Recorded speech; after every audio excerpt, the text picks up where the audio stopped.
Go become the greatest on planet Earth in that one specific pillar of lead gen. I'm trying to build this AI clone phone caller that will call people all day, and it's the tech's pretty good right now. So I still want to test it out, but basically just to find out about people's leases and see when their leases are ending, and the goal of that is to schedule an actual call with me. I'll say it like I've said this before, so I'll say it again here with you. Not telling you not to do that, but just my experiences, right? So like you take it for what it is. I have not yet experienced AI to be at a place where I feel where it is more effective or equally effective to an agent, right? An individual you can train, especially when you're having it prospect investors and sophisticated individuals just like yourself or myself. I think for average homeowners, you might be able to get away with it. I have yet to see the technology catch up with it where it's proficient enough to do it now. Maybe in the next few years I'll see it to be there. In my own opinion, I just have not seen the data, the tech there. So just be very careful with the calls that it's making, only because I think it might do more harm than good right now. You could test it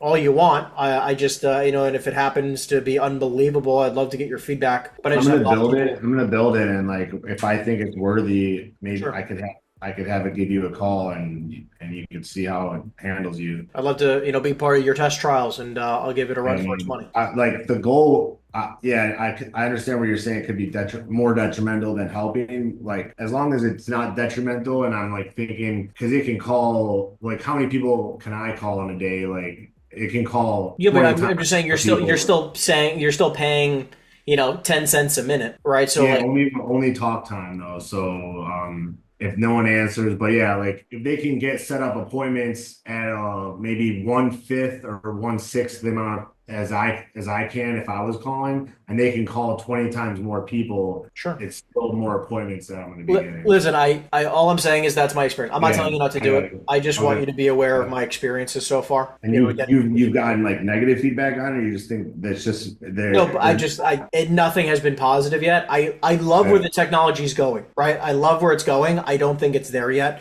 I think it's like still 1997 internet. I don't think we're where I'm not yet comfortable. Like think about it, I have 40 plus agents on the team. If I thought it was lucrative, I wouldn't need a single one of them. I still believe in the agent and the power of what agencies, an agent can do, and the sophistication that can be taught. I think one day, it'll be easier to mimic an actual individual in that type of conversation where it won't sound so clunky. But again, especially like, look, you're calling sophisticated people. Like you're calling a guy worth several $millions, right? Like, so it's not like you're calling some schmuck in the middle of nowhere, right? On their single family house that they've owned for 30 years and they're okay with the kind of stalls in the call. I'm just saying, like, at least in my experience, I haven't yet found that the tech's there. So again, that's my own opinion. You take it for what it is. I've spent also a bunch of money trying like Air AI and a couple other platforms with some partners and friends of mine, and it has not been fruitful. Just want to give you that. So the only other thing I want to also stress to you is, are you just going to rely 100% on this AI program?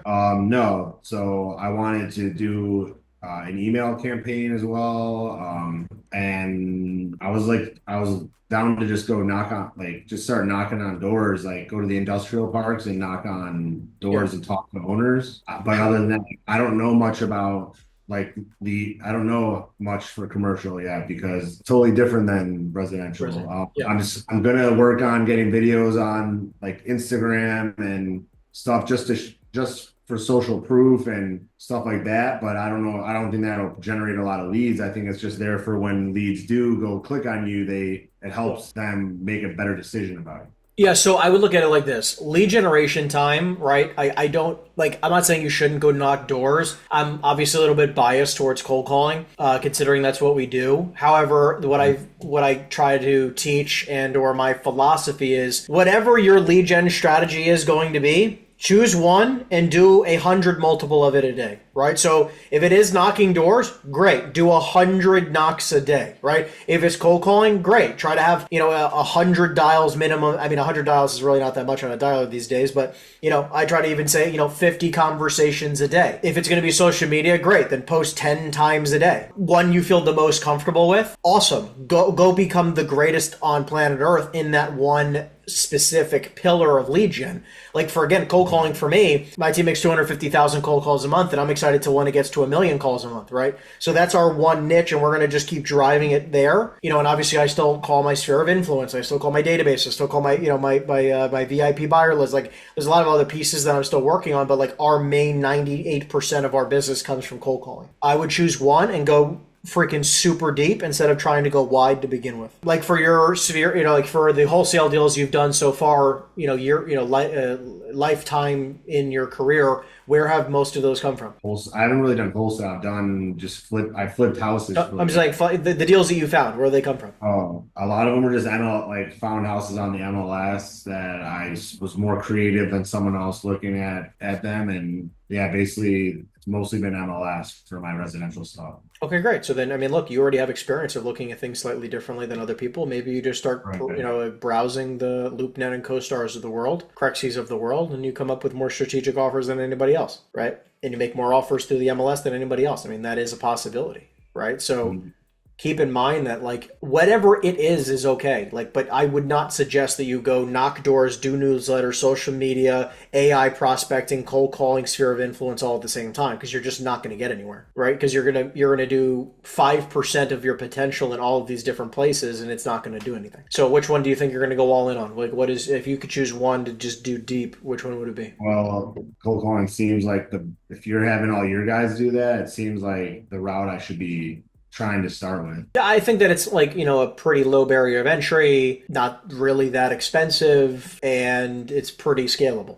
For that reason, we've decided to focus on it. And again, I've been doing almost 10 years. That's why we continue to do that. If that's what you're going to choose, great. Again, for our process, essentially we go on CoStar, CRExy, Reonomy, and PropStream, as well as a couple other way more expensive platforms. And we pull lead lists from those platforms. Okay, we export some lead lists from all of them. We put them into a spreadsheet. We clean the spreadsheet. We skip trace the spreadsheet to make sure we have the best data possible. And then we'll upload it into a dialer. We specifically use something like Mojo, but you can use Call Tools, Mojo, RedX, Vulcan. I mean, there's probably a dozen. Ring Central. There's so many different dialers. You can use any of them. We use Mojo. I don't think it's the best. It's just what I've been using for almost the last 10 years. That just calls every number, and when someone picks up, it like Beeps. Goes to your microphone. Okay. Yeah, that's it. Yep, calls 1, 2, or 3 lines at the same time, and you can set it to, you can pre-record voicemails, pre-record callback messages. You can do all that. So, and you can do it right off your cell phone. So nothing else is really necessary. You have the software for pulling the lists. You can use several different softwares for skip tracing, and then we upload it into a dialer like Mojo as an example. We call that list. My team typically spends their time between 8:30 in the morning till 1, almost 2 something in the afternoon, right? So 4, 5, 6 hours a day, every single day, 5 minimum days a week, prospecting. Now again, prospecting can be any one of those pillars we just talked about. I don't care if it's door knocking, cold calling, warm calling, social media posts, or whatever you're going to do. I don't care, as long as you spend 6 hours a day doing it, because literally it's the most important activity of anything you could possibly spend your time doing in the real estate business. In your experience, like, do you know anyone that's like been successful at doing the social media route, commercial? I'll say it to you like this. Personally, I think that social media is a very long game. I think that social media is one of those things where I would spend 5% or 10% of your time doing it, not during business hours. So like I record my content and post a ton of content online, as you can tell, but I do it, once or twice a month for 2 or 3 or 4 hours at a time, at a very, late at night on a weekday or late at night on a weekend, not during time that I would be prospecting anyways. I think social media is something that you should do from now to the next 20 years, but it is not something where I think you're going to post something today and all of a sudden get a lead tomorrow. I think that it's because of the compounded efforts you're going to do over the next year, 2, 3, 4, 5 plus, right? You're going to start seeing results from it. And also just be conscious of like what you're posting, because like the content you're posting is going to dictate who responds to it, right? So like the content I post online is specifically to attract real estate agents, because I'm looking to recruit to my team, right? Mm-hmm. I'm looking for top talent all around the country. So like, of course, my content is not specifically for a seller lead. Sure. I'm not posting, and I think that the nonsense of just sold or just listed or just under contract, whatever, is incredibly stupid. No one cares about that. Yeah, no one cares about that. So what I do believe is explaining how you sold it or how you listed it, or the feedback from sellers, or what you were actually able to accomplish, and how to increase the value of your asset with the local market updates of the local markets in your area that you want to prospect prospect, like stuff like that. I think is, Right, think right. about Yeah, what it's a like seller's going to want to hear. advice you would give to your clients that Exactly. make them want to come work with you. So hmm that's kind of what I already had like a list of videos I was going to make. I was I looking. recommend it, but it's an and you don't do Okay. it for the 8 a.m. to 2 p.m. You don't do it during that window. That's just specifically for prospecting. So that's the lead gen side. Let's talk process for a moment. Our internal process is obviously, I walked you through to the phone call. They have the phone call. Which, do you have our sales script book? Do you have that? I don't know. I'm not sure. I'll give it to I you right did, now. Hold on. I'm gonna drop it in the chat for you. They make the call. They generate a lead. Okay, using the script. They get the lead, and then they bring that to our team meeting every single day. We review these leads every day. So my team generates, dozens and dozens of leads on a daily basis. Some great, some terrible, right, and everything in between. Every single lead we generate, I make an offer on that property, right? So I make between 50 and 100 offers a day. So they bring me the lead, 123 Main Street. They give me some details about the property, more detail. Some have more details than others, of course, right? Sometimes they're more forthright with information than others. No matter how much information they provide me, I make an offer on every single lead that day. We make an offer, and then the whole purpose of the offer is to gut check the seller and to prove legitimacy that we have buyers that we're specifically working with in the marketplace. Or you could even say it from yourself, right? If you're prospecting on your own behalf. The point is we make an offer 100% of the time, every single time on every lead. That the whole purpose of the offer, and not only is to gut check them, but is to get a counter. That's the only thing we want from our offer. The whole purpose is, I mean, look, if they accept it, woo! I mean, maybe we'll make some money. But, and sometimes we joke around all the time. We're like, if they accept it, which we've had on occasion, people accept the offers. And I get nervous and terrified for a quick moment because I could have offered a lot less or maybe something I don't know. But we're offering like 60 cents on the dollar most times. Whatever they come back, I don't care if they told us a number or they didn't give us any information whatsoever. I'm offering about 60 cents on the dollar of what I truly think it's worth. We just want a counter from the seller, right? So when we present that offer, which we always do verbally, you never just submit a letter of intent and hope and pray via email. We always do it verbally. We found that, you can handle the objections in a quicker pace, obviously, if you can do it over the phone because you can hear their tonality and how they feel about the offer in real time versus an email. You might not hear back from somebody. We just want a counter. Then based off of that counter, whatever number that is, right? Maybe they didn't counter a dollar or maybe they came $1 million off the price, which sometimes has happened. What we'll do, every one of my agents on my team, we help them in building a VIP buyers list, which are the most qualified, most active buyers in any given marketplace for specific asset classes. And I will have them reach out to that individual after we get the counter at a 6 to 10% buffer of margin, right, for our compensation to that deal. So if we got a deal for, let's just say we're making our calls, they present the information, I offer $500,000, I think it's worth $1 million.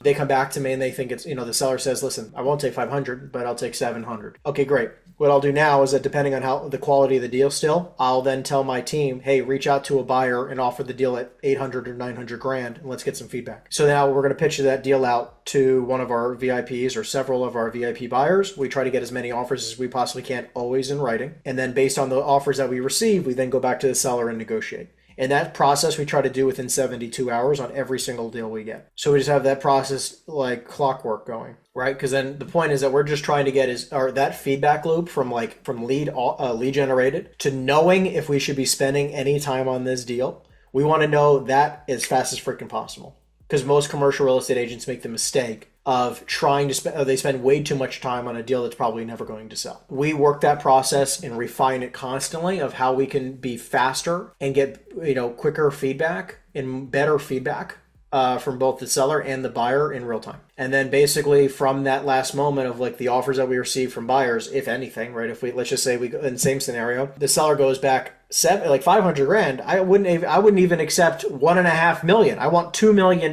for my property. And I offered him 500 grand. I think it's maybe worth $1 million. We then go to our buyers and we present this deal at around $2 million, right? So I wants $2 million. We get some feedback. Every buyer comes back. It says 700, 900, $1 million, $1 million too. We can present those offers accordingly. And if every single offer we submit, the seller goes, listen, like I want $2 million or don't even bother me. Great. It's a 12-month campaign. We'll put them on a campaign that does automatic text, emails, phone calls, and everything. And then we'll follow up with that lead every 6 months or so and kind of get a gauge of where they're at. It's like, so again, it's just refining that process, getting as fast of feedback as you possibly can to gauge the motivation and the, how realistic is the seller. That's our process in a nutshell. And obviously through our time together, we're going to, refine your skill sets on how to evaluate these assets so that you know exactly where to come in with an offer so that you don't over offer.